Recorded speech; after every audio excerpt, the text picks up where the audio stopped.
हैं जो वैदिक मंत्रों के उच्चारण से शुभ मुहूर्त में शुभ दिन में बारात आए और वैदिक मंत्रों के उच्चारण से वर कन्या का विवाह हो, विधि विधान से और विदाई हो, इसको ब्रह्म विवाह बोलते हैं। दूसरा है गंधर्व विवाह। गंधर्व विवाह उसे कहते हैं हमारी आपकी बात निश्चित हो गई, लड़का और लड़की दोनों राजी हो गए, कहीं जयमाला डलवा लिया, बरमाला डलवा करके घर ले करके आ गए, ये गंधर्व विवाह है। और राक्षसी विवाह उसे कहते हैं कि बारात लेकर कोई दूसरा आवे और दुल्हन लेकर कोई दूसरा जाए। तो भगवान कन्हैया का राक्षसी पद्धति से विवाह हुआ। बारात लेकर तो शिशुपाल आया और दुल्हन लेकर कन्हैया चले गए। और चौथा विवाह है प्रेत विवाह। प्रेत विवाह उसे कहते हैं कि दो बारात आए और दोनों बारात आपस में खूब लड़ाई करें, मारपीट करें और दुल्हन लेकर कोई तीसरा चला जाए, इसको प्रेत विवाह बोलते हैं। ऐसे चार प्रकार के विवाह जिनमें भगवान का तीसरा विवाह हुआ राक्षसी पद्धति से। रुक्मिण्या हरणं श्रुत्वा गीयमानं ततस्ततः राजानो राजकन्याश्च बभूवुर्भृश विस्मिताः।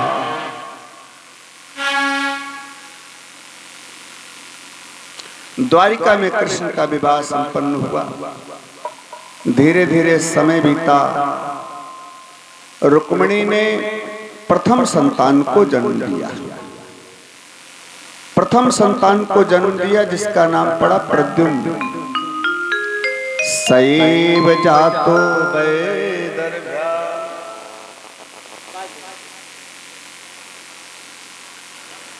कृष्णवीर समुद्भवः प्रद्युम्न इति विख्यातः सर्वतो नवमः पितुः। प्रद्युम्न का जन्म हुआ। ये जो पहले जन्म में कामदेव था,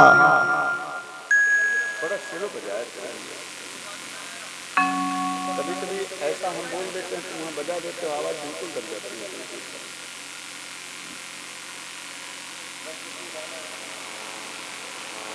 कहते हैं कि जो पहले जन्म में कामदेव था वो दूसरे जन्म में प्रद्युम्न बना।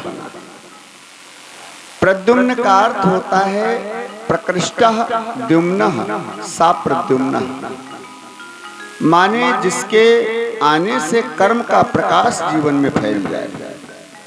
काम दो प्रकार के होते हैं, एक सात्विक काम, एक विषय वासना भोग वाला काम। तो जो सात्विक काम है, इस काम का अगर उपयोग करते हुए गृहस्थी जीवन हम बिता रहे हैं तो ये परमात्मा को मिलाने वाला है, ये हमारे कल्याण वाला गृहस्थी धर्म है, काम है।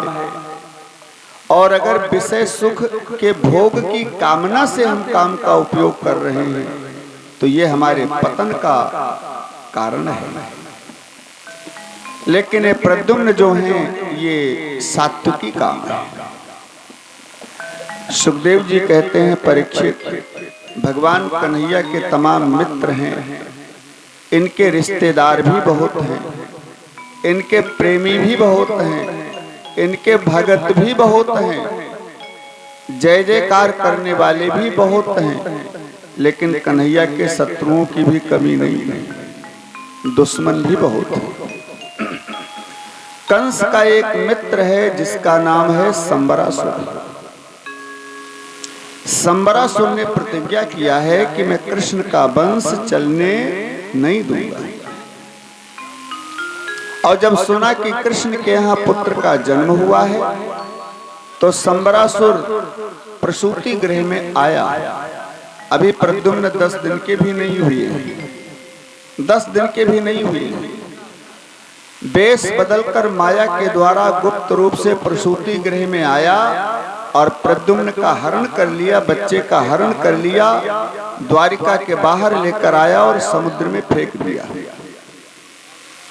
समुद्र में फेंक दिया, लेकिन कहते हैं जाको राखे साइया मार सके ना कोई, बाल न बांका कर सके चाहे जग बैरी होए। जिसका राम रक्षक उसका कौन रक्षक। प्रद्युम्न को जिस समय समुद्र के अंदर संबरासुर ने फेंका, उस समय कहते हैं एक मछली, बहुत विशाल मछली, अपना बड़ा सा मुंह फैला करके, मुंह को ऊपर करके सांस ले रही थी। संबरासुर ने जब बच्चे को नीचे डाला तो जल में गिरा और सीधा मछली के मुंह में चला गया। बड़ा विशाल मुंह फैला था, बड़ी मछली थी, सीधा मुंह के अंदर चले गए। प्रद्युम्न खरोच तक नहीं आई, पेट के अंदर चले गए साबुत। संबरासुर निश्चिंत होकर चला गया। उसी समय मछुआरों ने जाल डाला समुद्र में, संयोग से वही मछली जाल में फंस गई। वही मछली जाल में फंस गई। मछली बहुत बड़ी थी, इसलिए मछुआरों ने सोचा इस मछली को संबरासुर के दरबार में भेंट किया जाए, बड़ा इनाम मिलेगा। तो मछली ले जाकर संबरासुर के दरबार में भेंट किया। मछली को बनने के लिए रसोई घर में भेज दिया, रसोई गृह में भेज दिया गया। जब रसोइये ने, भंडारी ने मछली के पेट को फाड़ा तो उसके पेट से बड़ा सुंदर जिंदा बालक निकला। संबरासुर को दिया। संबरासुर ने कहा ये बालक मेरे किस काम का, ये तो मछली का पुत्र है। अब वो क्या जाने कि वही बालक है जिसको मैंने समुद्र में फेंका था।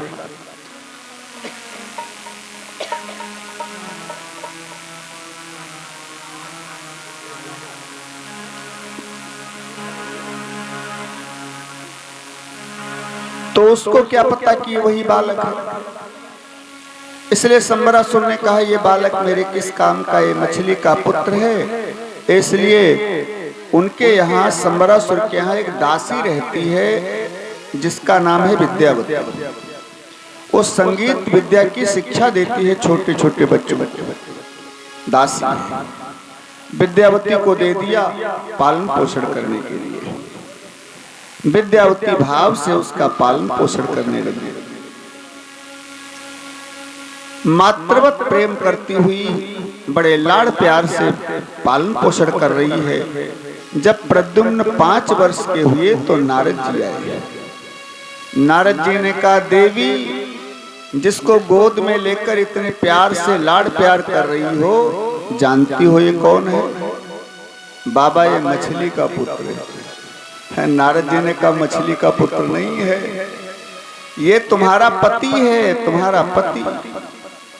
क्या बोल रहे हो बाबा? नारद जी ने कहा हम तो 100% सही बोलते हैं, हम कभी झूठ बोलते नहीं। ये तुम्हारा पति है, याद करो तुम रति हो, कामदेव की पत्नी। बाबा सो तो मैं हूं। हाँ, ये रति नाम बदल करके विद्यावती के रूप में संबरासुर की दासी बन करके रह रही है, कामदेव की पत्नी। तो तुम रति हो? हाँ बाबा सो तो मैं हूं। तो ये तुम्हारा पति है कामदेव। याद करो देवी, जब शिवती सर नयन उघारा और चितवत काम भयउ जय छारा। जब शिव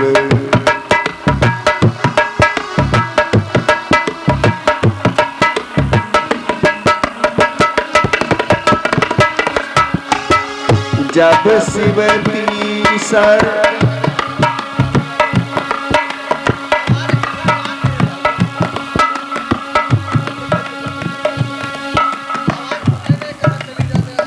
जब शिवती शर नयन उघारा, जब शिव की शर नयन उघारा, चितवत काम भये उजरी छारा।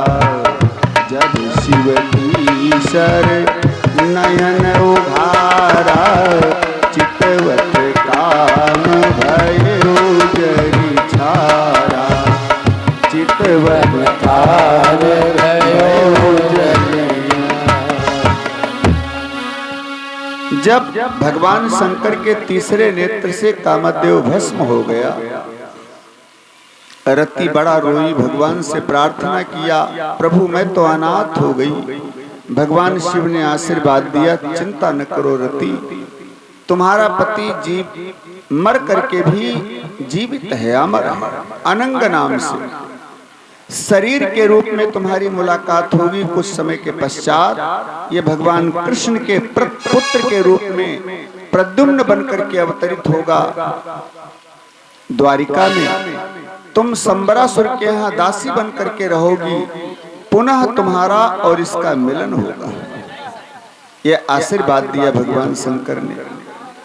नारद जी ने याद दिलाई रति को, रति बड़ा प्रसन्न हो गई, बाबा अच्छी याद दिला दी। नारद जी तो इतना कहकर चले गए। सभी लोग बोलेंगे भाव से, श्रीमन नारायण नारायण नारायण, श्रीमन नारायण हरे नारायण, श्रीमन नारायण नारायण नारायण, श्रीमन नारायण नारायण नारायण, भजमन नारायण नारायण नारायण, भजमन नारायण नारायण नारायण, लक्ष्मी नारायण नारायण नारायण, भजमन नारायण नारायण नारायण, श्रीमन नारायण नारायण नारायण, श्रीमन नारायण नारायण नारायण, बद्री नारायण नारायण नारायण, बद्री नारायण नारायण नारायण, बद्री नारायण नारायण नारायण, बद्री नारायण नारायण नारायण, सत्य नारायण नारायण नारायण, सत्य नारायण नारायण नारायण, श्रीमन नारायण नारायण नारायण, श्रीमन नारायण नारायण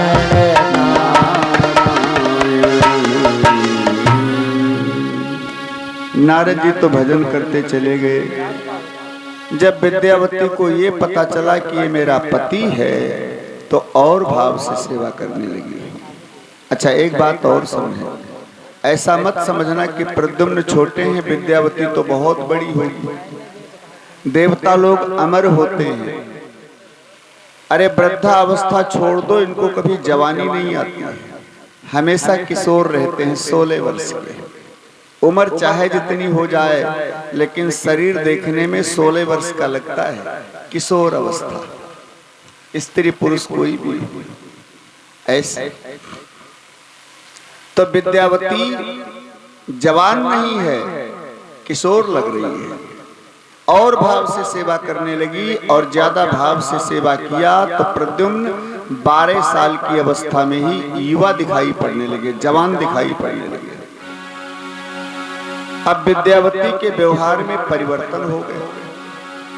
प्रद्युम्न ने कहा, देवी आपने मेरा पालन किया है, माँ के समान मेरा ध्यान दिया है, फिर ये तुम्हारे व्यवहार में परिवर्तन कैसा? ये तो पति पत्नी का व्यवहार है जो तुम कर रही हो। विद्यावती ने कहा, स्वामी आप मेरे पति हैं और जब सारी बात याद दिलाई पीछे वाली कि तुम कामदेव हो, मैं तुम्हारी पत्नी रति हूँ, जब याद हुआ प्रद्युम्न को तो बड़ा क्रोध आया। मेरी पत्नी मेरे को पाने के लिए संबरासुर की सेवा में लगी थी, संबरासुर ने बड़ा कष्ट दिया मेरी पत्नी को। और विचार करके संबरासुर के ऊपर क्रोध आया, ललकारा संबरासुर को और बड़ा भीषण युद्ध हुआ प्रद्युम्न का। अंत में संबरासुर को प्रद्युम्न ने मार दिया और संबरासुर को मार करके विद्यावती को साथ में लेकर के प्रद्युम्न द्वारिका आ गए। अच्छा, जितने पीरियड में भगवान कृष्ण द्वारिका आ गए। अब द्वारिका में कन्हैया ने देखा, कन्हैया जानते तो सब हैं कि ये मेरा पुत्र है जो खो गया था बचपन में, लेकिन सोचा ऐसे अगर स्वीकार कर लिया तो ठीक नहीं रहेगा, फिर मेरा भेद खुल जाएगा, भगवत्ता प्रकट हो जाएगी। तो प्रेरणा किया, नारद जी आ गया, क्योंकि नारद जी भगवान का मन है। जहां भगवान का मन होता है नारद जी वहीं पहुंच जाते हैं, वहीं प्रकट हो जाते हैं। नारद जी प्रकट हो गए और नारद जी ने पूरी बात बताई, प्रभु ये तुम्हारा पुत्र है प्रद्युम्न और ये तुम्हारी बहू है विद्यावती। संबरासुर को मार करके आए हैं। जैसे भगवान कन्हैया ने नारद जी से सुना, स्वीकार किया पुत्र और बहू को, रुक्मिणी को बताया, आनंद आ गया। रुक्मिणी आरती उतार करके बहू और बेटा को घर को लेकर के गई। आज बेटा बहू लेकर आया है, इसलिए सारी द्वारिका में खुशी की लहर दौड़ गई। आओ मेरी सखियों मुझे मेहंदी लगा दो, मेहंदी लगा दो मुझे ऐसा सजा दो, मेहंदी लगा दो मुझे ऐसा सजा दो, मुझे श्याम सुंदर की दुल्हन बना दो, मुझे श्याम सुंदर की दुल्हन बना दो, मुझे श्याम सुंदर की दुल्हन बना दो, मुझे श्याम सुंदर की दुल्हन बना दो। आओ मेरी सखियों मुझे मेहंदी लगा दो, आओ मेरी सखियों मुझे मेहंदी लगा दो, मेहंदी लगा दो मुझे ऐसा सजा दो, मेहंदी लगा दो मुझे ऐसा सजा दो, मुझे श्याम सुंदर की दुल्हन बना दो, मुझे श्याम सुंदर की दुल्हन बना, मुझे मेरे कान्हा की दुल्हन बना दो, मुझे मेरे कान्हा की दुल्हन बना। ओ सत्संग में मेरी बात चलाई, सत्संग में मेरी बात चलाई, मेरे गुरुदेव ने करी है सगाई, मेरे गुरुदेव ने करी है सगाई, उनको बुला के मेरी डोली उठवा दो, उनको बुला के मेरी डोली उठवा दो, मुझे श्याम सुंदर की दुल्हन बना दो, मुझे श्याम सुंदर की दुल्हन बना दो।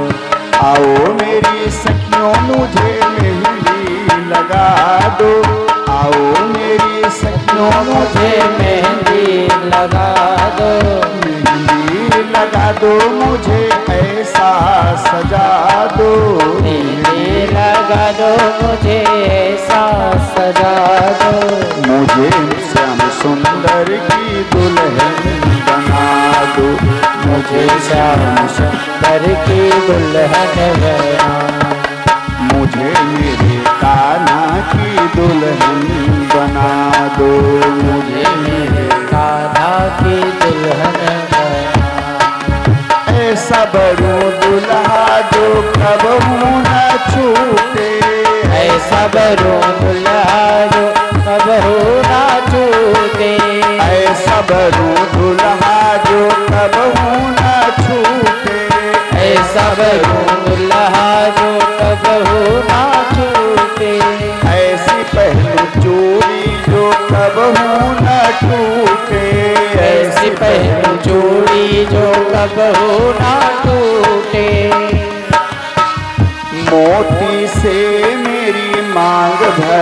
भरवा दो, मोती से मेरी मांग भरवा दो, मुझे श्याम सुंदर की दुल्हन बना दो, मुझे श्याम सुंदर की दुल्हन।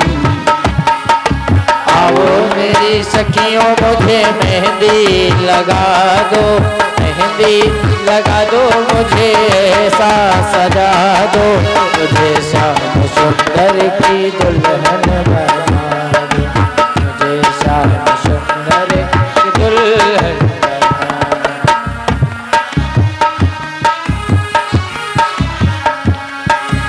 ऐसी ओढ़ू चुनरी जो रंग नाही छूटे, ऐसी वो चुनरी जो रंग नाही छूटे, प्रेम का धागा कबहू नाही टूटे, प्रेम का धागा कबो नाही छूटे, प्रेम का धागा कबहू नाही टूटे, प्रेम का धागा कबो नाही छूटे। अमर सुहाग की बिंदिया लगा दो, अमर सुहाग की बिंदिया लगा दो, मुझे मेरे कान्हा की दुल्हन बना दो, मुझे मेरे कान्हा की दुल्हन बना दो। आओ मेरी सखियों मुझे मेहंदी लगा दो, मेहंदी लगा दो मुझे ऐसी सजा दो, मुझे श्याम सुंदर की दुल्हन बना दो, मुझे श्याम सुंदर की दुल्हन बना दो, मुझे मेरे कान्हा की दुल्हन बना दो, मुझे श्याम सुंदर की दुल्हन, मुझे श्याम सुंदर की दुल्हन बना दो, मुझे श्याम सुंदर की दुल्हन बना दो। हेलो बोलिए राधावर कृष्णचंद्र भगवान की जय। ये तब बेस कहाँ आएगा, मैं कन्वी है सब बेसे बेस मारना बराबर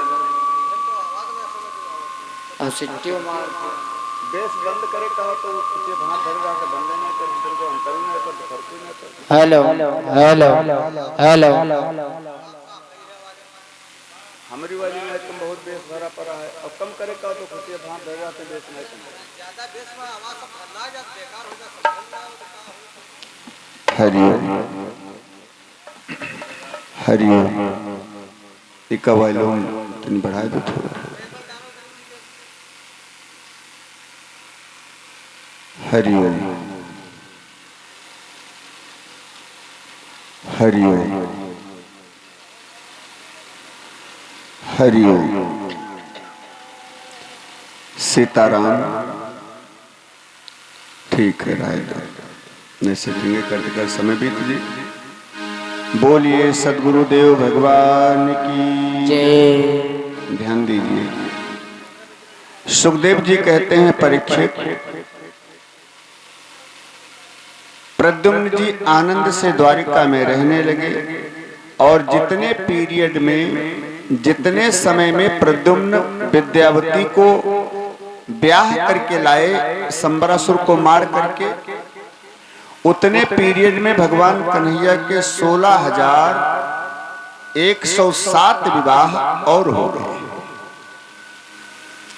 टेबल कम करो थोड़ा, सीटी दे रही है। गेन बढ़ा है क्या? गेन कम करो। अगर 16,107 विवाह और हो गए कृष्ण के। परीक्षित जी ने कहा महाराज कैसे कैसे हुए थोड़ा बताओ। तब सुखदेव जी कहते हैं भगवान कन्हैया का दूसरा विवाह हुआ भालू की बेटी के साथ। क्या बोल रहे हो महाराज? मैं तो 100% सही बोल रहा हूं। दूसरा ब्याह हुआ भालू की बेटी के साथ। भालू का और मनुष्य का जोड़ा कैसे मिल सकता है? सुखदेव जी ने कहा परीक्षित, ये भालू की बेटी जो है ये बिल्कुल मनुष्य के जैसी है, क्योंकि साधारण भालू की बेटी नहीं है, जामवंत जी की बेटी है।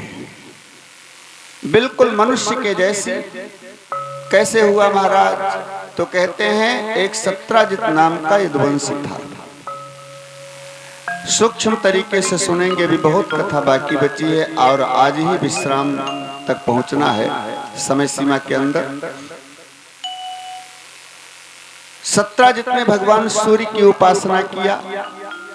आसीत सत्राजितः सूर्यो भक्तस्य परमः सखः प्रीतिस्तस्मै मणिं प्रादात् सूर्यस्तुष्टः स्यमन्तकम्। भगवान सूर्य संतुष्ट होकर एक स्यमंतक मणि दिया सत्राजित को, और ये स्यमंतक मणि इतनी दिव्य मणि है, इस मणि से 8 भार सोना रोज प्राप्त होता है।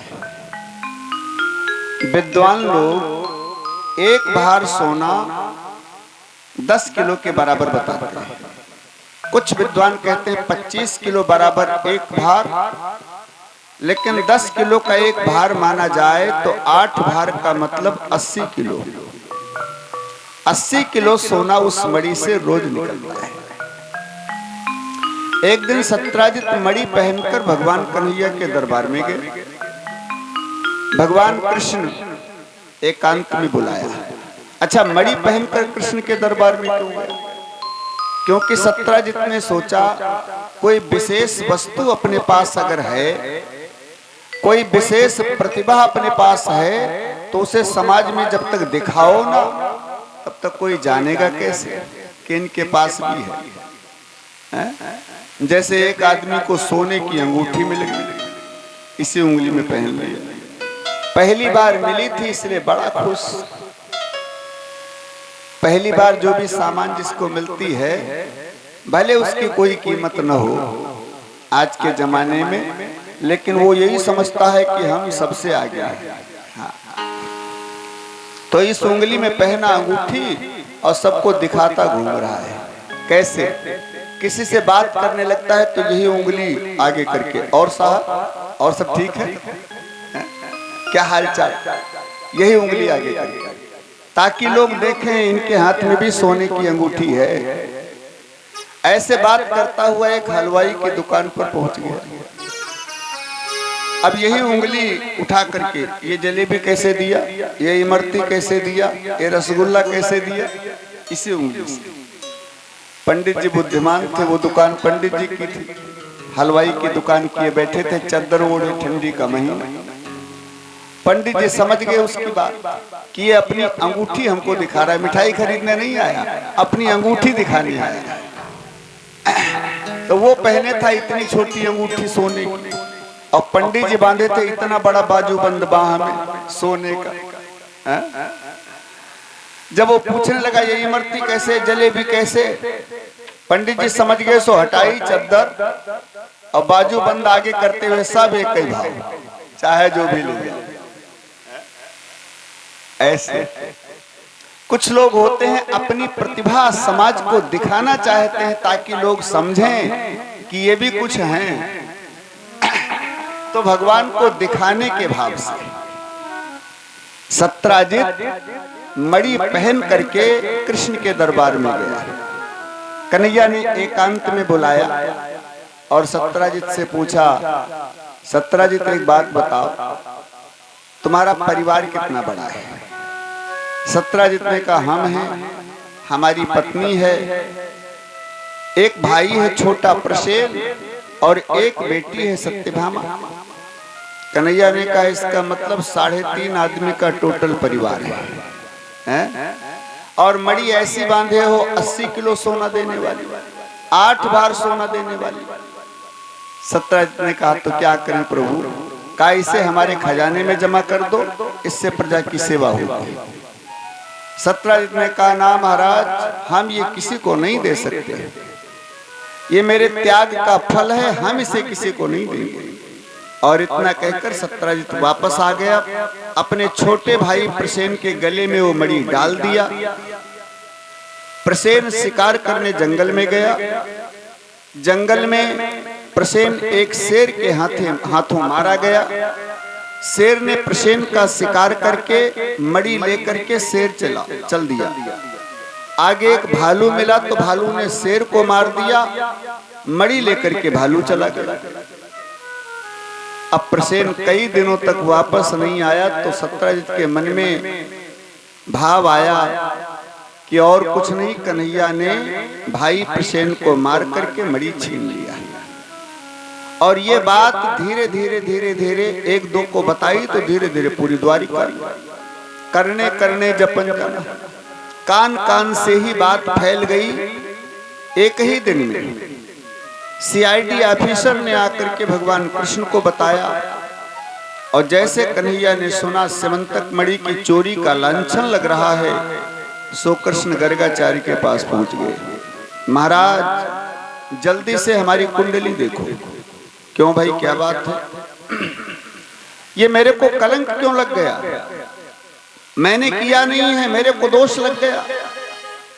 गर्गाचार्य ने कहा, कन्हैया तुमने भादों के शुक्ल पक्ष की चौथ का चंद्रमा देखा होगा।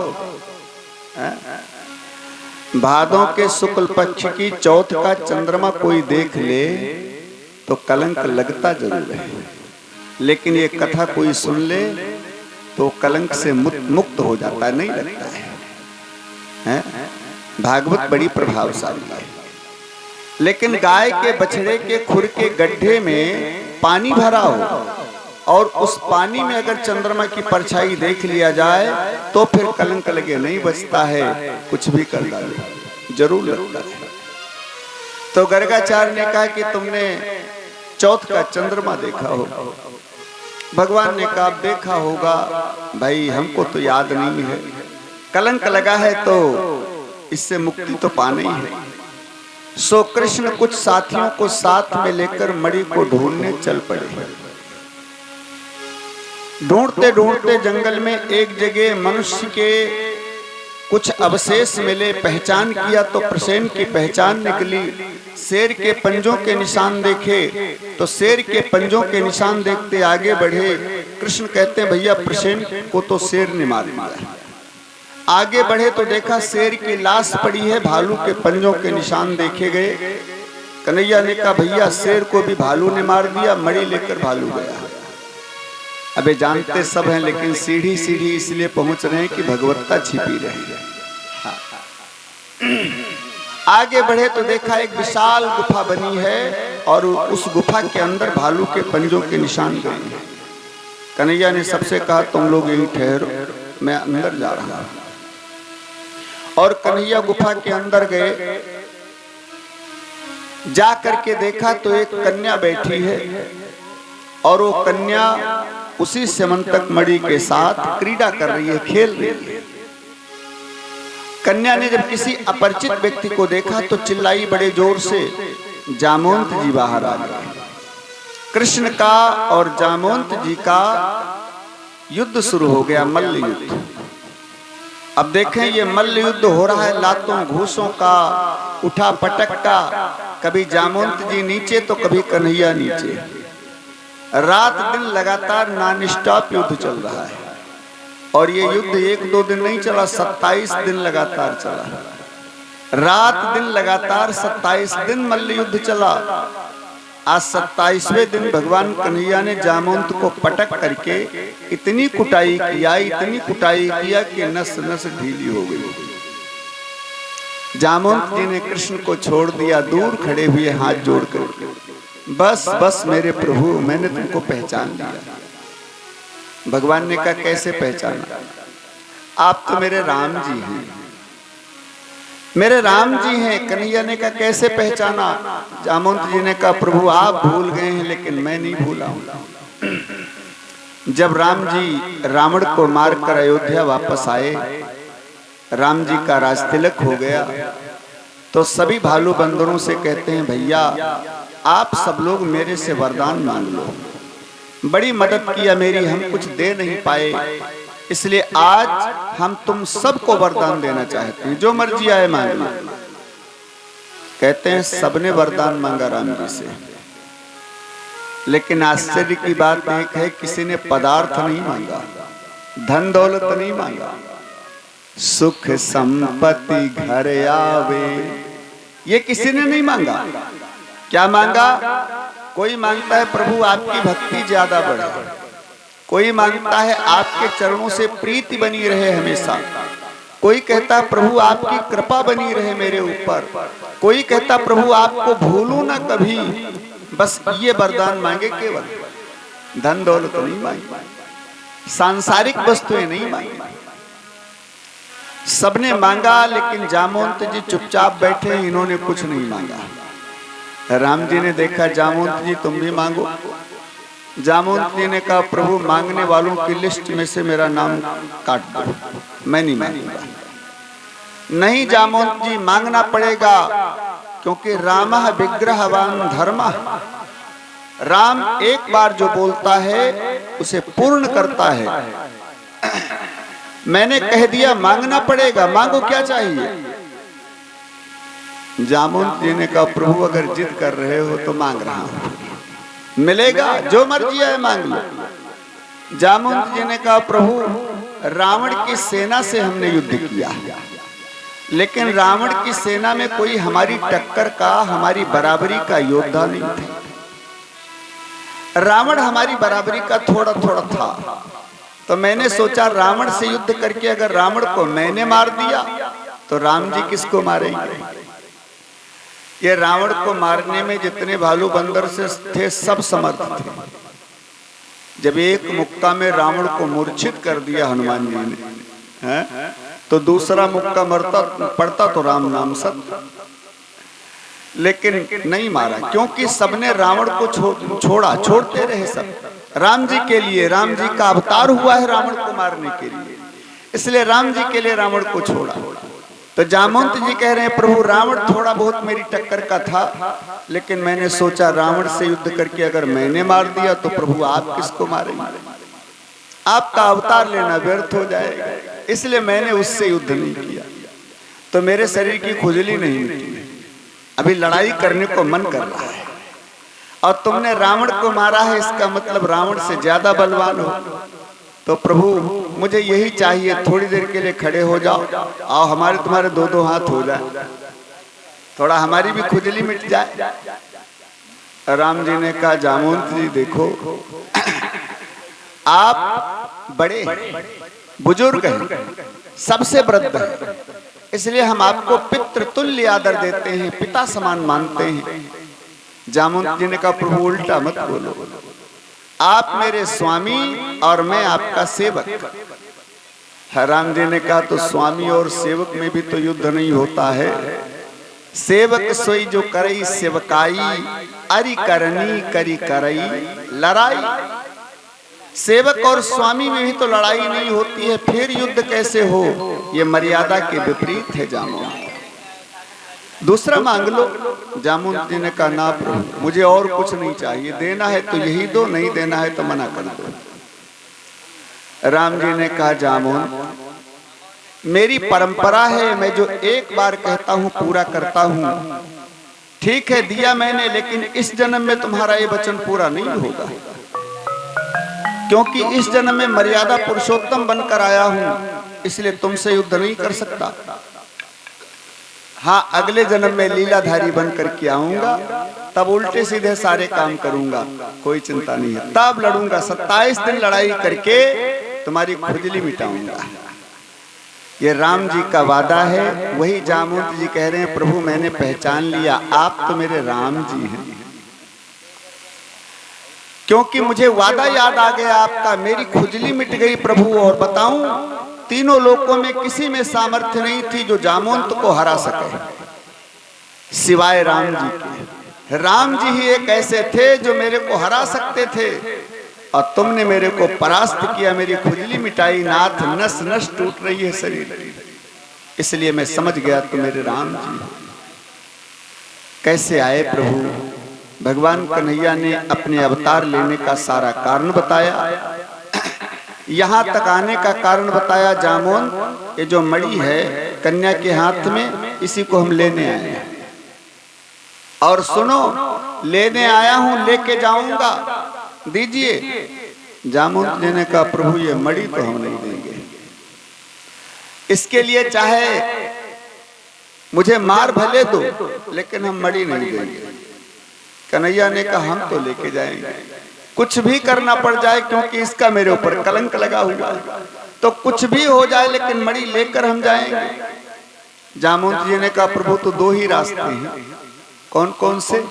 पहला रास्ता यह है कि हमसे युद्ध करो, हमको मार दो, फिर मणि लेकर चले जाओ, क्योंकि ये मणि मैं बेटी को दान कर चुका हूं, और बेटी को दान दी हुई वस्तु, दान दी हुई किसी को भी कोई वस्तु हो उस पर अपना अधिकार नहीं होता है। दान देने के बाद उस संपत्ति पर जो अपना अधिकार जताते हैं, समझ लो उन्होंने दान नहीं किया है, ममता है उनके अंदर है?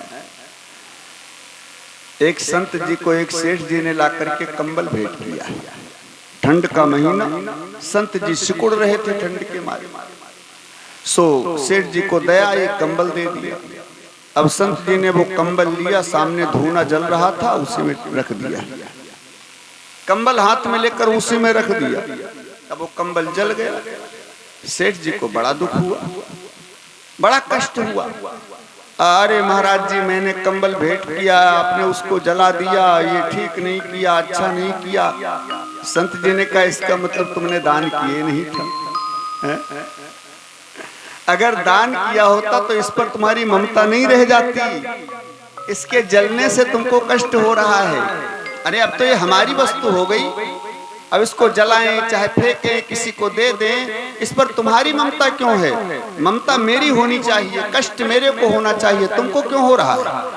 इसका मतलब तुमने दान नहीं किया और धूनी से कंबल निकाल करके दे दिया, ले जाओ अपना कंबल, नहीं चाहिए है?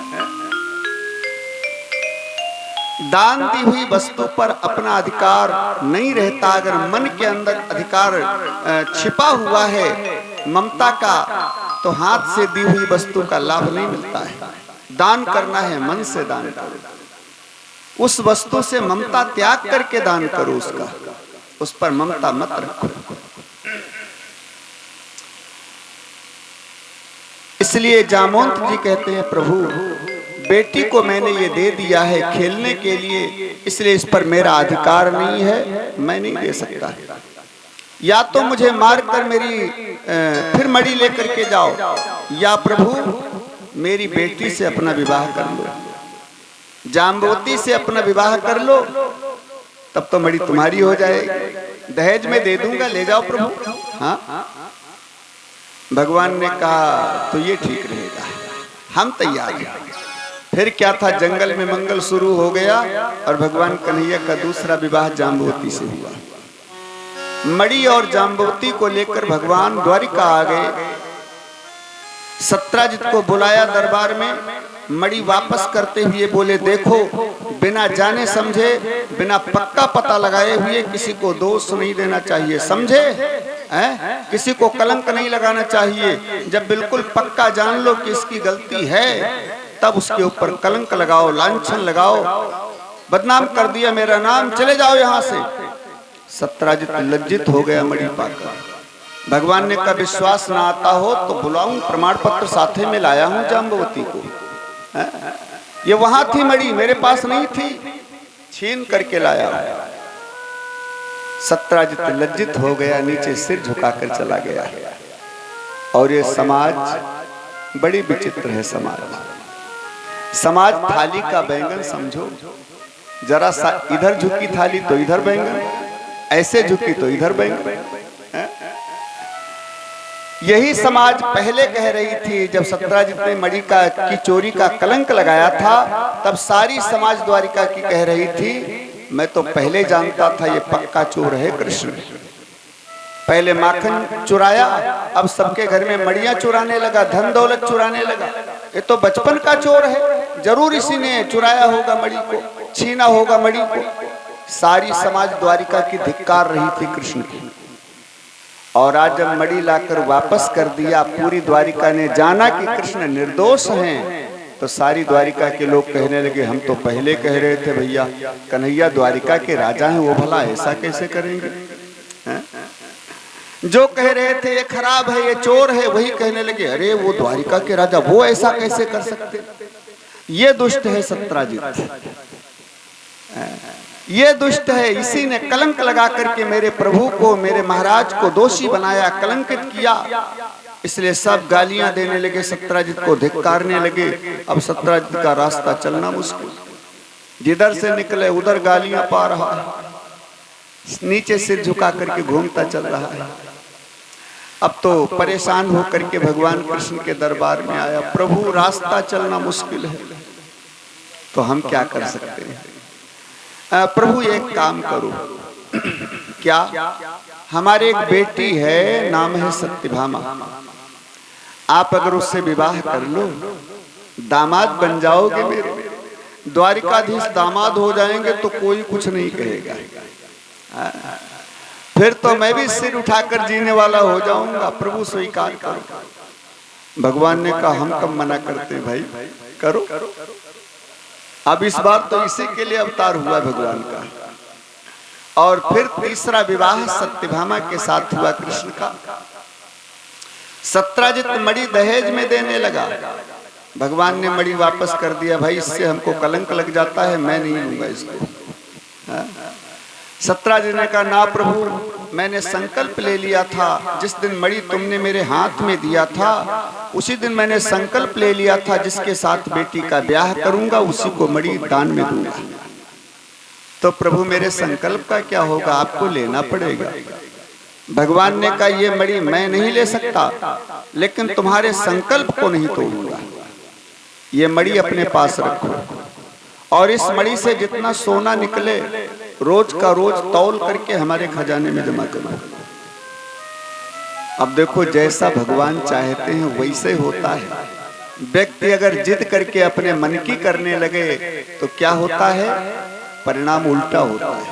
हाँ, भगवान जैसा पहले ही कहा था सत्राजित से, मणि मेरे खजाने में जमा कर दो, जो धन निकलेगा इससे समाज की सेवा होगी। ये भगवान की इच्छा थी, लेकिन सत्राजित नहीं माना। और जब नहीं माना तो परिणाम क्या हुआ, देखो बात वहीं आ गई। मणि अपने पास रखो, जितना सोना इससे निकले सारा सोना तोल करके रोज का रोज मेरे खजाने में जमा करो, इससे समाज की सेवा होगी। लेकिन मणि हम नहीं लेंगे, मणि सत्राजित के पास रह गई। भगवान का तीसरा विवाह सत्यभामा से हुआ। अब गिनती करते रहेंगे और ध्यान रखेंगे सभी लोग, क्योंकि 1 2 4 विवाह नहीं हुए, 16,108। हाँ, तो गिनती आप करेंगे, बता मैं रहा हूं। फिर इधर नारद जी के द्वारा भगवान कृष्ण को संदेशा मिला, हस्तिनापुर युधिष्ठिर ने बुलाया है, राजसूय यज्ञ करने जा रहे हैं प्रेरणा देने के लिए। तो भगवान कृष्ण हस्तिनापुर पहुंच गए, वहां युधिष्ठिर की राजसूय यज्ञ में हाथ बटाने लगे। अब यहाँ एक सूत्र देखें, कहते हैं इस मन के ऊपर कभी विश्वास मत करो, ये मन कब भटक जाए कोई पता नहीं है, 1 सेकंड में भटकता है। बड़े बड़े भक्तों के मन भटक गए हैं। मन हमारा इस समय सही है, इस समय बैरागी है, इस समय भजन में लगा हुआ है, लेकिन किस दिन ये भटक जाए गलत रास्ते पर कहा नहीं जा सकता। इसलिए मन को सत्संग के अंकुश से, सत्संग की चाबुक से रोज इसको पीटते रहो। इस मन को सत्संग की चाबुक से रोज पीटते रहो, यही जीवन का मूल है। हाँ, संत कहते हैं कि मन की तरंग मार लो, मन की तरंग मार लो, बस हो गया भजन। मन की तरंग मार लो, बस हो गया भजन। मन की तरंग मार लो, बस हो गया भजन। मन की तरंग मार लो, बस हो गया भजन। मन की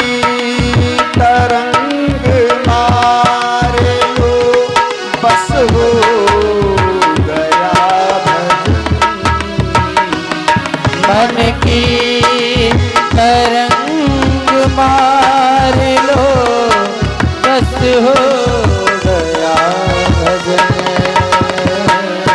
आदत बुरी सुधार लो, आदत बुरी सुधार लो, बस हो गया भजन। आदत बुरी सुधार लो, बस हो गया भजन।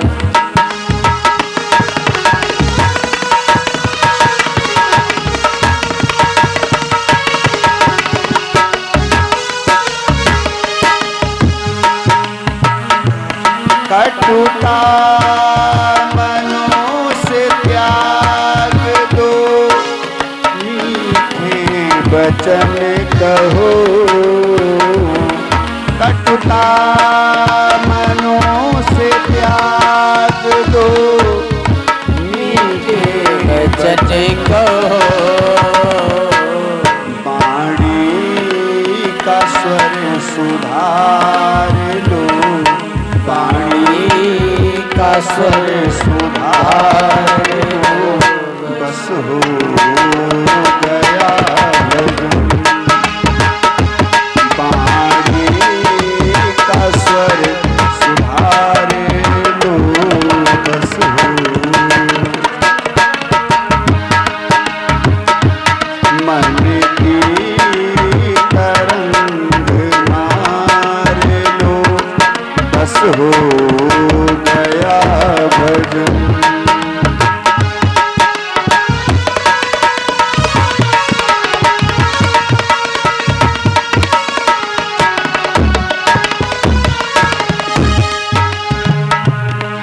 नेकी सभी के साथ में जितनी बने करो, नेकी किसी के साथ में जितनी भी करो। नेकी सभी के साथ में जितनी बने करो, मत सिर बदी का भार लो, मत सिर बदी का भार लो, बस हो गया भजन। मत सिर बदी का भार लो, बस हो गया। आदत बुरी सुधार लो, बस हो गया भजन। मन की तरंग मार लो, बस हो गया भजन। मन की मार लो, बस हो गया भजन। आए कहाँ से और अब जाना तुम्हें कहाँ, आए कहाँ से और अब जाना तुम्हें कहाँ। आए कहाँ से और अब जाना तुम्हें कहाँ। मन में यही विचार लो, मन में यही विचार लो, बस हो गया भजन। मन में यही विचार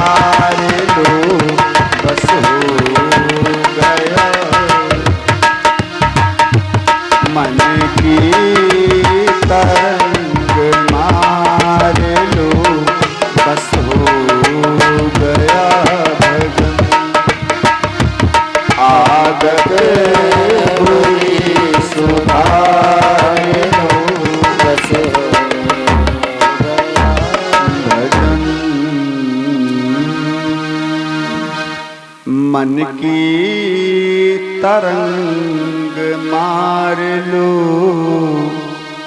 बस हो गया भजन।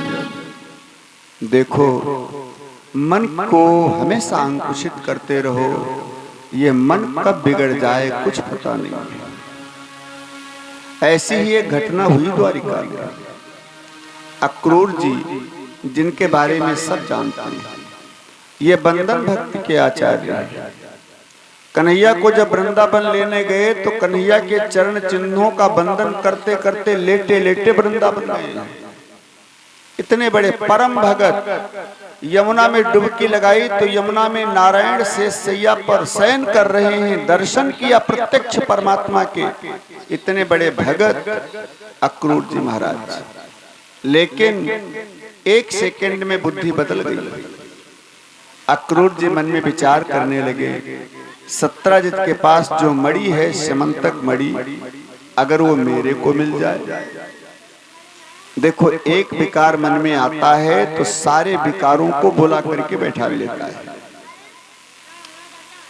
मन के अंदर लोभ आकर के बैठ गया अक्रूर के।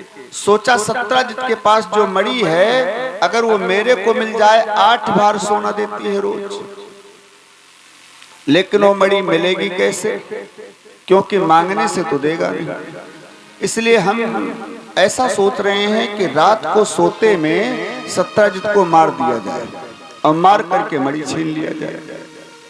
अब देखो, लोभ आया तो क्रोध आ गया, अहंकार आ गया। अब धन आएगा तो अहंकार, सारे विकार आ जाएंगे। एक विकार आता है, सारे विकारों को बुला लेता है।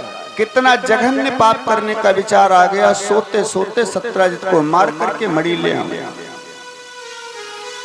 द्वारिका में कृष्ण तो है नहीं, अकेला सत्राजित है महलों में। इसलिए विचार करने लगा, अकेले तो ये काम हो नहीं पाएगा, क्योंकि जिसने जिंदगी भर माला चलाई है, भक्ति किया है भगवान की, वो भला ये काम कहाँ कर पाएगा। इसलिए सोचा, हमारे बस की तो बात है नहीं, इसलिए किसी आतंकवादी को साथ में मिलाया जाए। तो द्वारिका में 2 आतंकवादी हैं, ये चोरी डकैती का काम करने वाले हैं। उनके नाम है सतधन्वा और कृतवर्मा। ये सतधन्वा जो है, सतधन्वा के साथ सत्यभामा का विवाह करने के लिए सत्राजित ने बात किया था पहले, लेकिन बीच में सतधन्वा के साथ नहीं, विवाह कर दिया कन्हैया के साथ। इसलिए सतधन्वा जल गया।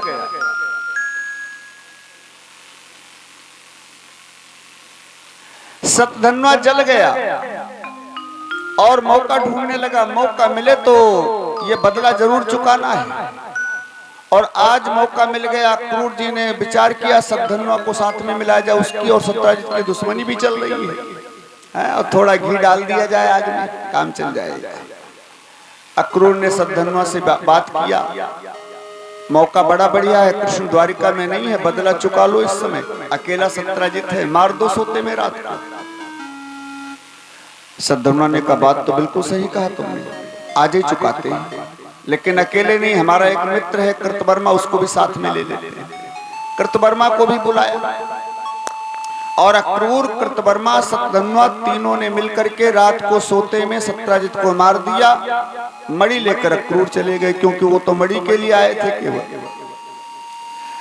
तो इन दोनों ने सत्राजित को मार दिया, मणि लेकर अक्रूर चले गए। सुबेरे सत्यभामा ने देखा पिताजी की लाश, तो रोने लगी।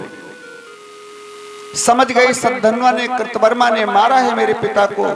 तुरंत रथ के ऊपर बैठी हस्तिनापुर पहुंच गई। और भगवान कन्हैया ने जैसे सत्यभामा के आने की सूचना सुनी, एकदम सन्न रह गए। विचार किया, बिना पूर्व सूचना के सत्यभामा कैसे आ गया? इसका मतलब द्वारिका में कुछ गड़बड़ हो गया। भगवान जल्दी सत्यभामा को मिले दौड़ करके।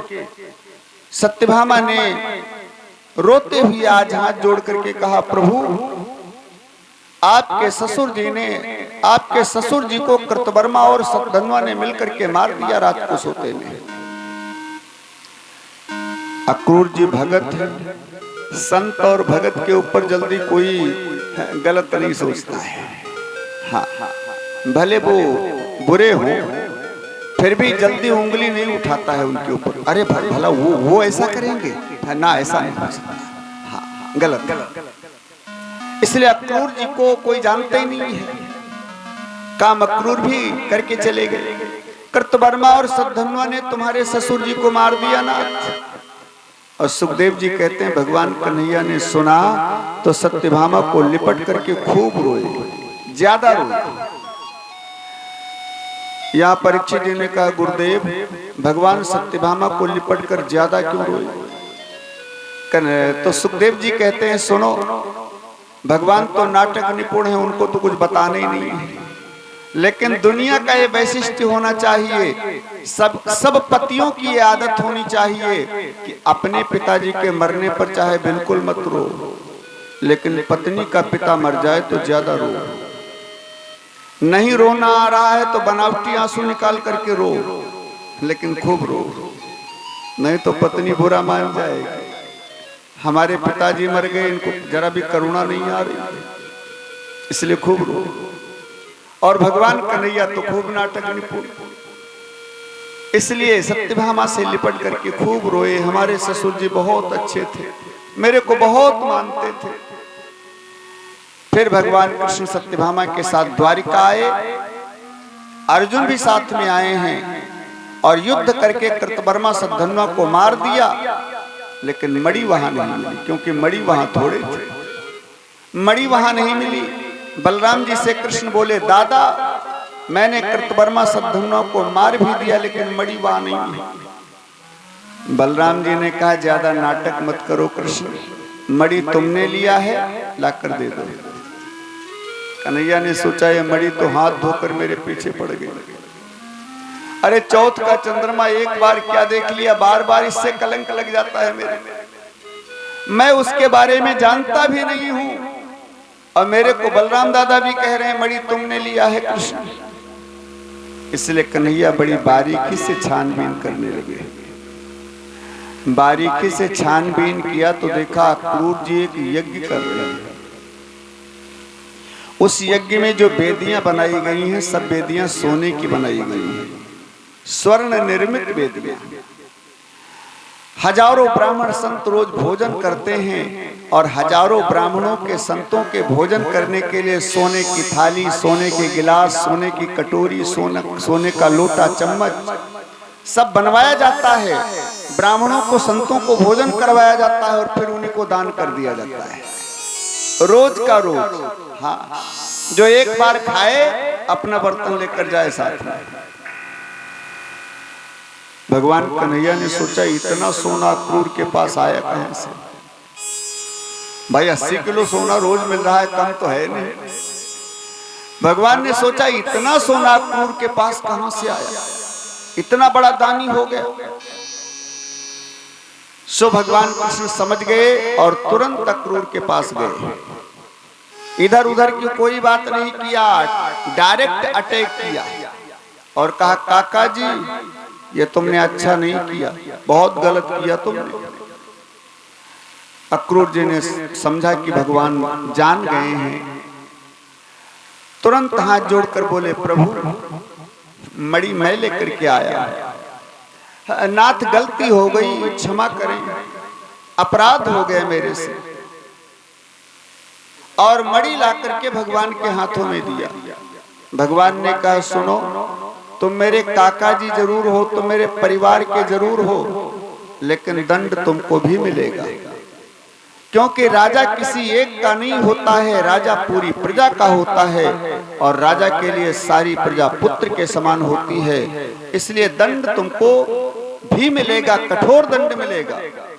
अक्रूर जी ने कहा प्रभु आपकी मर्जी, जो मर्जी आए सो दंड दे दो। कन्हैया ने कहा दंड यही है, ये मणि तुम अपने पास वापस रखो। मणि वापस कर दिया। परीक्षित जी ने कहा गुरुदेव ये दंड दिया है कि उपहार दिया है? अरे इतना सोना देने वाली मणि वापस कर दिया।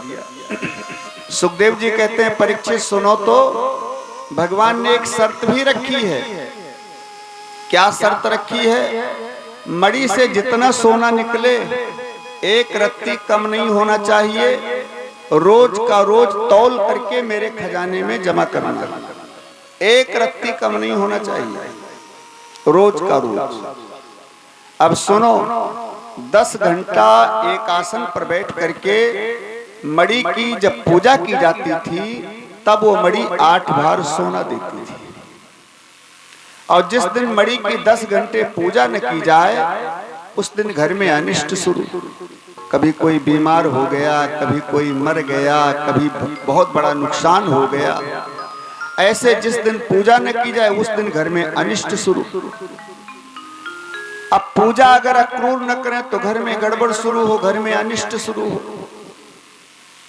तो पूजा 10 घंटे एक आसन पर बैठकर करें अक्रूर, और सोना एक रत्ती ले नहीं सकते। अब विचार करो, 10 घंटे में अगर 2 सिफ्टे कर दिया तो भी अनुष्ठान टूट गया, गड़बड़। बीच में उठना नहीं है 10 घंटे के पहले, 10 घंटे बैठकर मणि की पूजा करेंगे। अब एक आसन पर बैठ करके जो 10 घंटे मणि की पूजा करेगा वो भला कोई दूसरा काम कर पाएगा? अब 10 घंटे एक आसन पर बैठकर पूजा करें अक्रूर, और मणि से एक रत्ती सोना ले नहीं सकते, सब कन्हैया के कोष में जमा करें। तो परीक्षित, इससे बड़ा कोई दंड हो सकता है? अगर मृत्यु दंड देते तो 1 सेकंड में काम खत्म, और ये दंड तो पूरी जिंदगी का हो गया, पूरी जिंदगी का। लेकिन अक्रूर जी ने मन मार करके स्वीकार किया, प्रभु गलती किया है तो स्वीकार है। सो अक्रूर जी ने वो मणि वापस ले ली। भगवान कन्हैया अर्जुन को साथ में लेकर के हस्तिनापुर फिर चले। यमुना के किनारे किनारे जा रहे हैं कृष्ण। इतने में देखा यमुना के किनारे जंगल में एक परम सुंदरी देवी बैठी हुई है। भगवान ने अर्जुन से कहा, अर्जुन ये कौन है? अर्जुन ने कहा, प्रभु हम क्या जानते, हम तो नहीं जानते, जाकर पता लगाओ ये कौन है। अर्जुन गए, हाथ जोड़कर बोले, देवी जी आपका परिचय? उसने कहा, मेरा नाम है कालिंदी। कालिंदी माने यमुना मैया। मैं यमुना जी हूँ, कालिंदी हूँ, सूर्य भगवान की पुत्री हूँ। मैंने मन में संकल्प लिया था कि मैं विवाह नारायण के साथ करूंगी। और जैसे कहा, अर्जुन ने इशारा करके कहा, जो रथ में बैठे मुस्कुरा रहे हैं यही तो नारायण हैं, यही नारायण हैं। सूर्य भगवान वहीं पर प्रकट हुए और कालिंदी का विवाह भगवान कन्हैया से कर दिया। ये किस नंबर वाला विवाह है? 4 विवाह हो गए कृष्ण के। हाँ, चौथे नंबर का विवाह कालिंदी से कृष्ण का हुआ।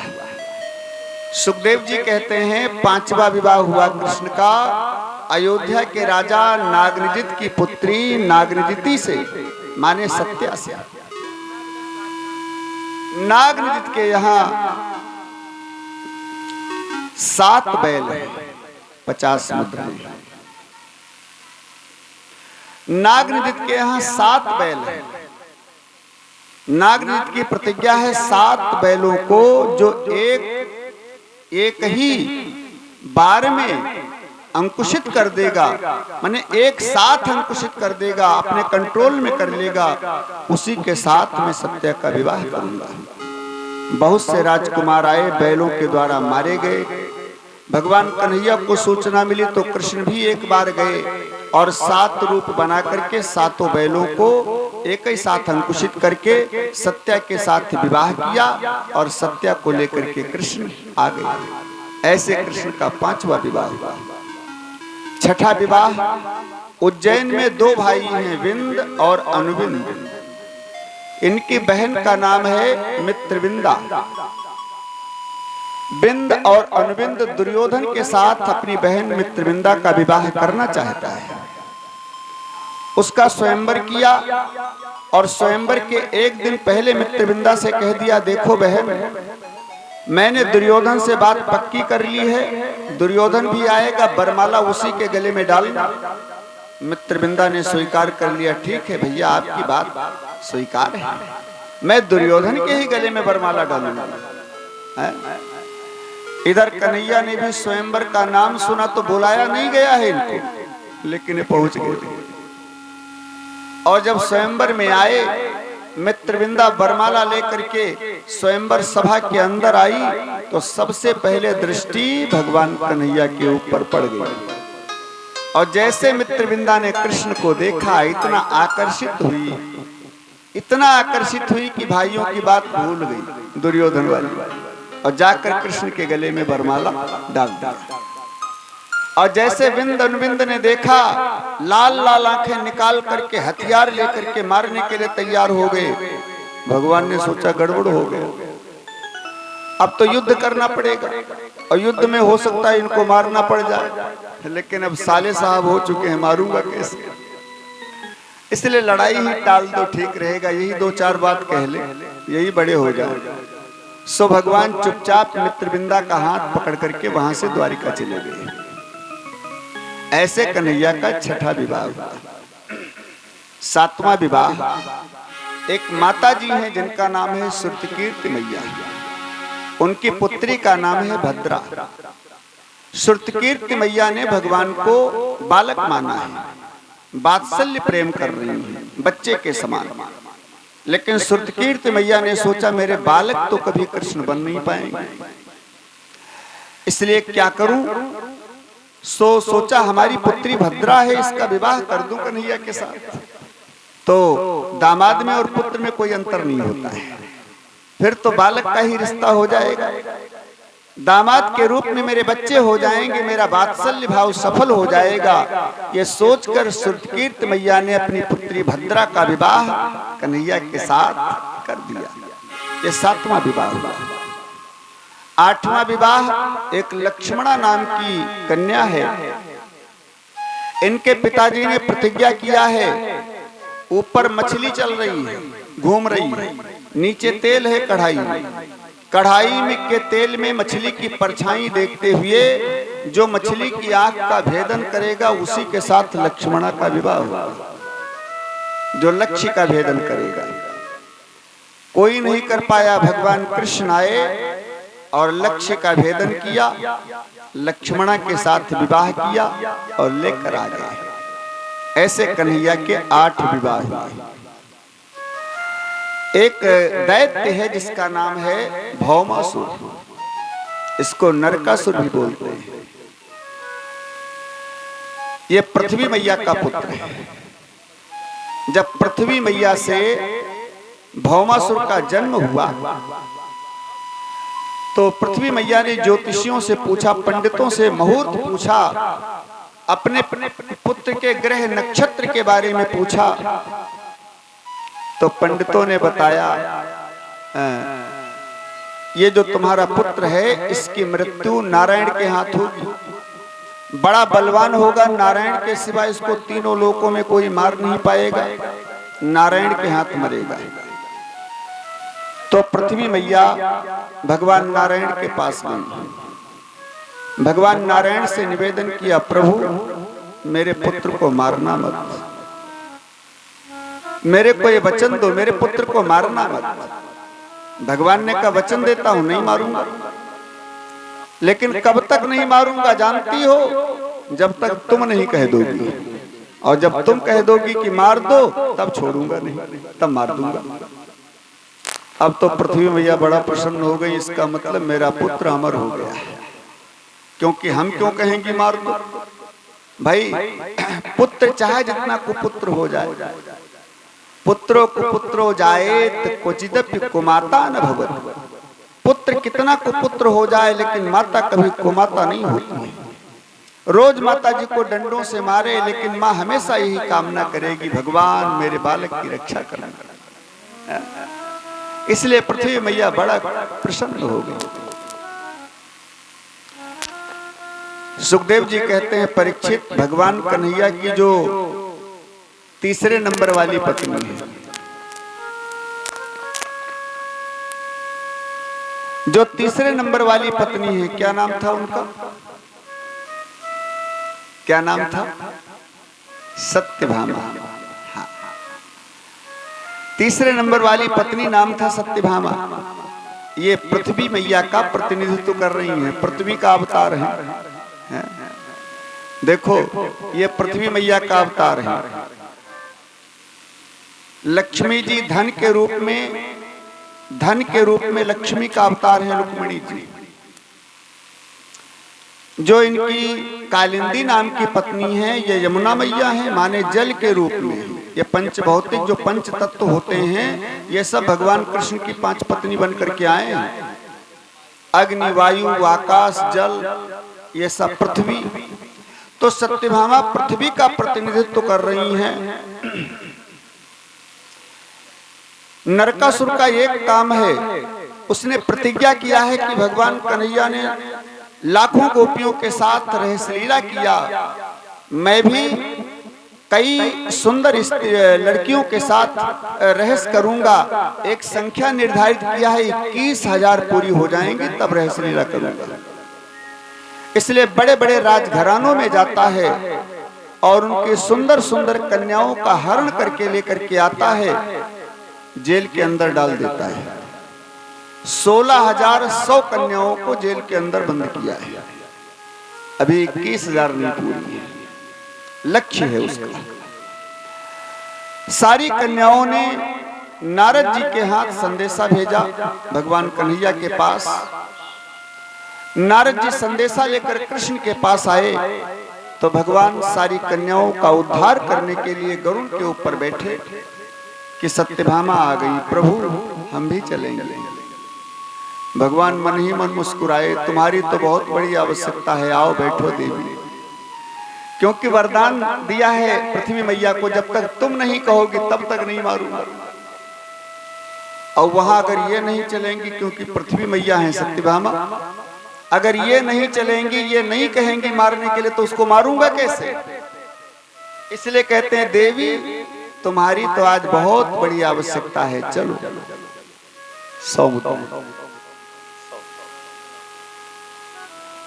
सो सत्यभामा को भी गरुड़ के ऊपर बैठा लिया और लेकर के कृष्ण आए। नरकासुर का एक मुख्य पहरेदार है जिसका नाम है मुर। मुर नाम का दैत्य जो मुख्य द्वार पर पहरेदारी कर रहा है। जब भगवान आए तो सबसे पहले मुर दैत्य का वध किया। मुर दैत्य को मारने से भगवान का नाम पड़ गया मुरारी। बोलिए मुरारी भगवान की जय हो। इनका मुरारी नाम पड़ गया। श्री कृष्ण गोविंद हरे मुरारी, हे नाथ नारायण वासुदेवा, हे नाथ नारायण वासुदेवा। मुरारी नाम पड़ गया। शांत।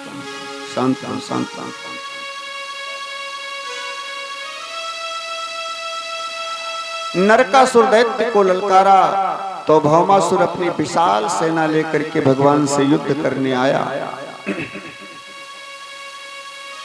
भगवान युद्ध करते हैं भौमासुर से, लेकिन कैसे युद्ध करते हैं, उसे मारते नहीं हैं, केवल उसके अस्त्र से अपने शरीर को बचाते हैं। पूरा दिन नाटक करते रहे कृष्ण। शाम होने वाली आई लेकिन मारा नहीं, कोई अस्त्र प्रयोग नहीं किया। सत्यभामा खींच गई। सत्यभामा ने कहा प्रभु नाटक क्यों कर रहे हो, मारते क्यों नहीं इसको, जल्दी मारो। भगवान ने कहा देवी यही तो प्रतीक्षा कर रहा था, अब मार दूंगा। तुमने कहा मार दूंगा। और भगवान ने तुरंत चक्र सुदर्शन को आदेश दे करके भौमासुर का सिरोच्छेदन कर दिया। सिर काट करके अलग कर दिया। भौमासुर मर गया। जब भौमासुर मरा उसके जेल को आकर के भगवान कन्हैया ने खोला। 16,100 कन्याएं जो बंधन में पड़ी थी उन सबको बंधन से मुक्त किया। और सबसे कहते हैं हाथ उठा करके देवियों तुम सब स्वतंत्र हो राक्षस की जेल से, जहां मर्जी आए जा सकती हो। जाओ। सारी कन्याएं हाथ जोड़कर खड़ी हो गई, प्रभु कहाँ जाऊंगा, मेरे लिए कोई मार्ग नहीं है जाने का। भगवान ने कहा क्यों? क्योंकि 1 वर्ष राक्षस की जेल में रही हूं। कथा आप सब लोग जानते होंगे। जब अंबा, अंबालिका और अंबिका का हरण किया भीष्म पितामह ने, काशी राज की कन्याएं, तो अंबिका और अंबालिका विवाह तो चित्रांगद विचित्रवीर से कर दिया, लेकिन अंबा ने निवेदन किया, हे भीष्म, हे कुरुश्रेष्ठ, मैंने प्रतिज्ञा किया है कि मैं साल्लु के साथ विवाह करूंगा, और मैंने साल्लु को अपने हृदय में बसाया है, प्रेम किया है उससे, इसलिए अन्य को का वर्ण मैं कैसे कर सकती हूँ। भीष्म ने कहा, देवी अगर तुम्हारे मन में साल्लु बैठा हुआ है तो तुम स्वतंत्र हो, जा सकती हो, साल्लु के पास जा सकती हो। कहते हैं अंबा साल्लु के पास आई, निवेदन किया, लेकिन साल्लु ने कहा मैं तुम्हें स्वीकार नहीं करूंगा, क्योंकि मैंने अपनी आंखों से देखा तुम्हारा हाथ पकड़ करके भीष्म पितामह अपने रथ के ऊपर बैठाल रहे थे, रथ के ऊपर बैठाल करके लेकर गए हैं, इसलिए मैं छीनी हुई वस्तु नहीं लेता, मैं क्षत्रिय हूं, किसी की छीनी हुई वस्तु ग्रहण नहीं करता, मैं अपनी छीनी हुई वस्तु लेता हूं। तुम जा सकती हो, मैं दान नहीं लेता, तुम दान में पाई हुई वस्तु। साल्लु ने स्वीकार नहीं किया, अंबा को वापस आ गई। तो जब हाथ पकड़कर भीष्म पितामह ने रथ के ऊपर बैठाला, अपने घर तक केवल लेकर गए, तुरंत छोड़ दिया। साल्लु ने स्वीकार नहीं किया, नाथ तो मैं तो बहुत समय से राक्षस की जेल में बंद हूं, मेरे को कौन राजकुमार स्वीकार करेगा, मेरे से कोई विवाह नहीं करेगा नाथ, इसलिए मेरे पास केवल 2 ही मार्ग हैं, या तो आत्महत्या कर लूं या वेश्यावृत्ति अपना लूं, उल्टा बन जाऊं, दूसरा कोई मार्ग नहीं है। भगवान ने कहा तो क्या चाहती हो बोलो। कहा प्रभु हम सब आपकी शरण में हैं, अपने चरणों में जगह दे दो नाथ, बस यही चाहिए। अपने चरणों में दे दो ठोर, अपने चरणों में दे दो ठोर, बसा लो निज चरणन में, बसा लो निज चरणन में, बसा लो निज चरणन में, बसा लो निज चरणन में।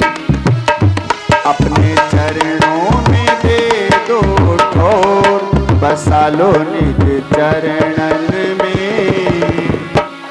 बसा लो निज चरणन में, बसा लो निज चरणन में, बसा लो निज चरणन में।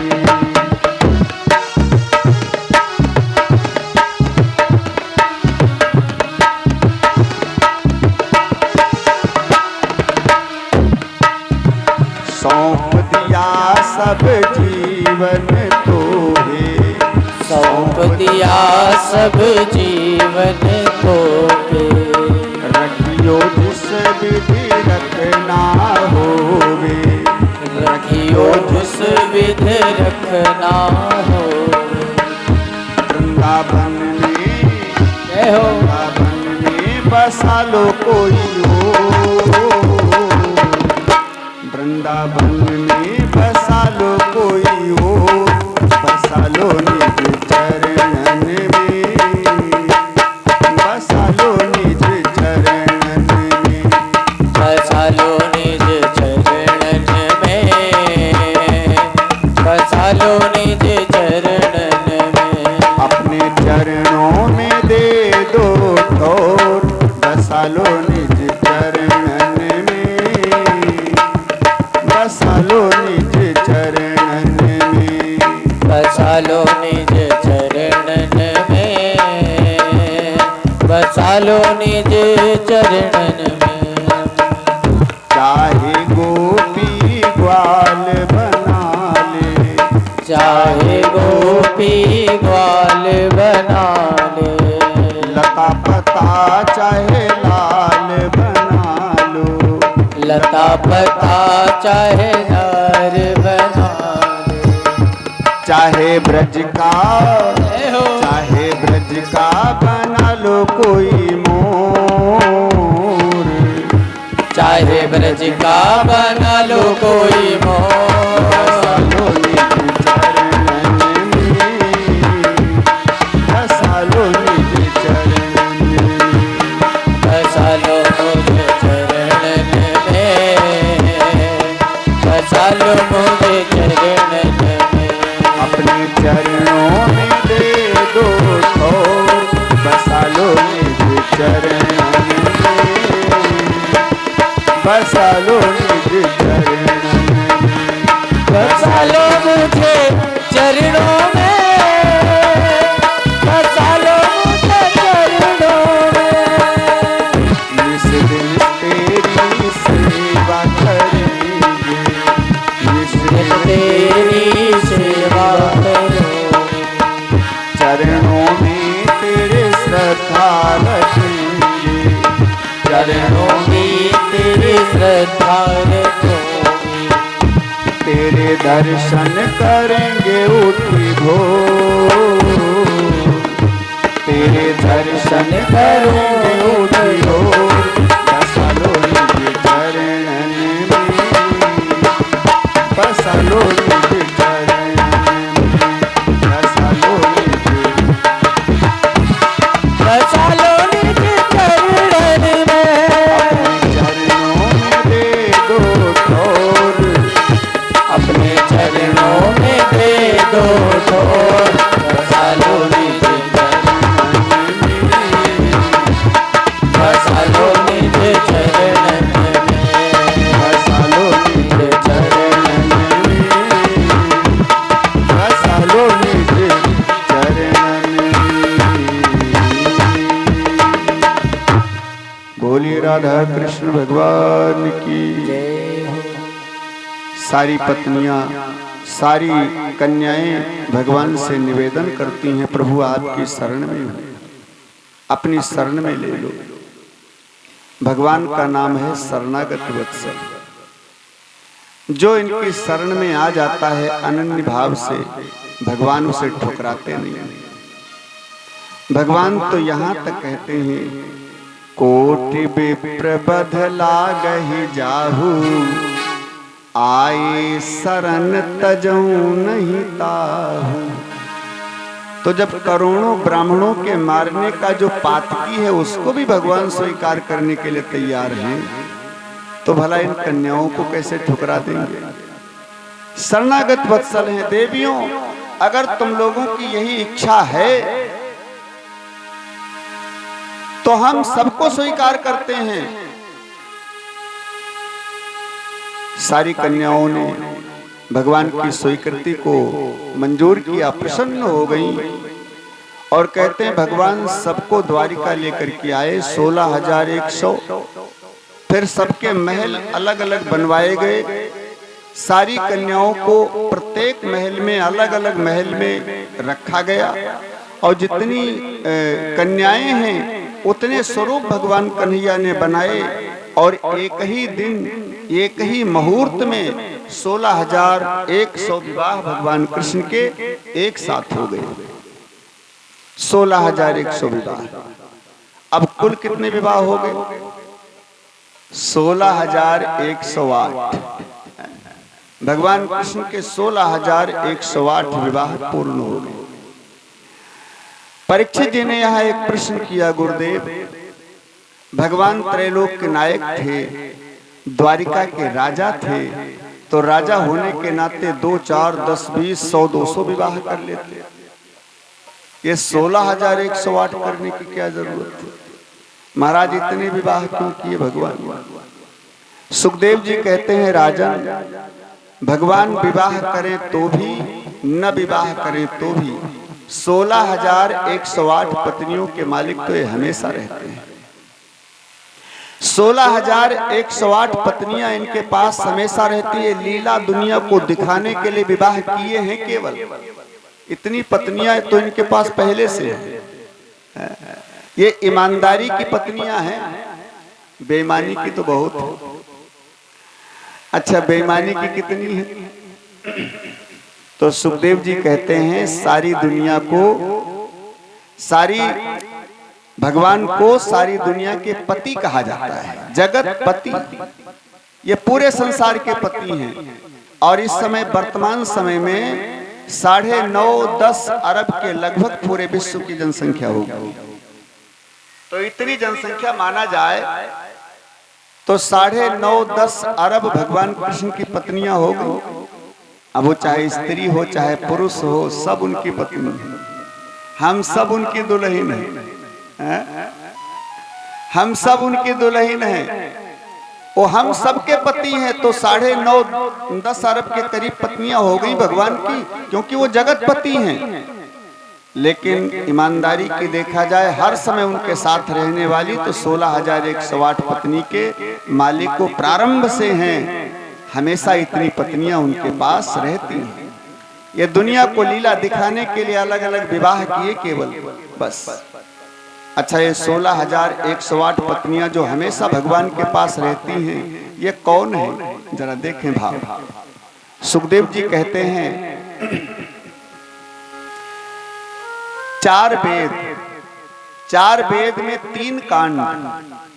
कर्म कांड में 80,000 मंत्र। कल सुन रहे थे कि 80,000 जो कर्मकांड वाले मंत्र हैं वो गोपी बन करके आ गया, सुरति रूपा गोपी बन करके आ गया। उपासना कांड में 16,000 मंत्र हैं और ज्ञान कांड में 4,000 मंत्र हैं वेद में। तो जो उपासना कांड के 16,000 मंत्र हैं, पहले यहाँ ये समझें कि उपासना का अर्थ क्या होता है। उपासना का मतलब होता है उप असने समीपे स्थितः सा उपासना, माने अपने समीप में, अपने पास में, अपने अंदर ही भगवान